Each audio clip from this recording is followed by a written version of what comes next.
but should I fall?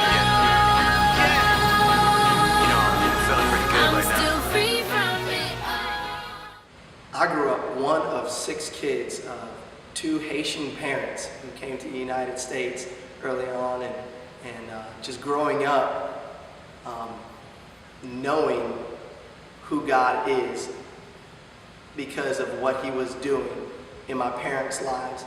My parents were Pentecostal, and she taught me early on who Jesus Christ was and dedicated her life into teaching me and my family how to follow Christ. So I grew up going to church week by week after week, week after week after week, year after year, knowing the story of Jesus, knowing the stories in the Bible, being a part of the church and a church family. After a while, I experienced what I would call a phase of me acting like a chameleon. And what a chameleon does is it's an animal. It's really unique. It blends into its background and its environment to keep from being seen or recognized or exposed by predators. And that's kind of how I began to live my life. I was a church kid, normal, happy, jumping and praising God on a Sunday morning as my parents expected me to be and my family expected me to be. But when I was at school with my friends, or friends who was not living right, or wasn't behaving well, wasn't studying well, I wanted to fit in and be like them. One day I came home from school and my heart was heavy, and I had the chance to really think about my life and who I was acting like and who I was trying to blend in as. I realized the person that I wasn't the person that I was supposed to be. In my heart of hearts, I knew that I wasn't the person that God has made me to be. And I remember shutting off the lights, closing the door behind me in my room, and crawling underneath my bunk. I said, God, if you're real, and I know that you're real, you've been real for my grandma, you've been real for my mom, but are you real for me? I said, if you are real, come into my life and take me out from where I'm at. Take me out from where I am right now. And let me be one person again. And I will live for you and do whatever you want me to do for your glory.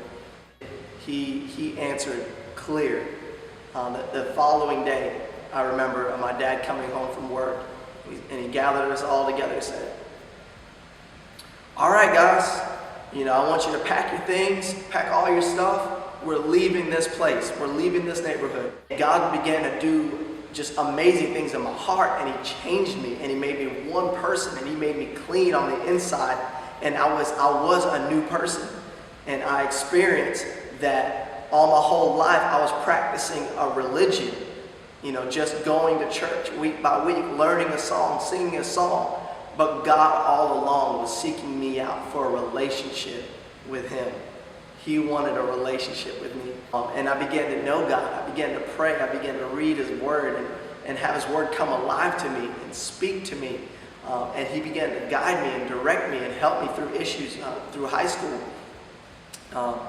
And as I continued to give my whole heart and life to God, He began to do amazing things that I would have never ever dreamed of doing.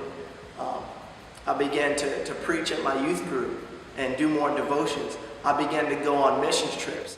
From doing these missions trips, I really felt like this is what I wanted to do for the rest of my life. I wanted to tell others about Jesus. I went to Southeastern University and got a degree in practical theology and minored in business. That's how I got to Anderson, South Carolina, and Freedom Center to do an internship.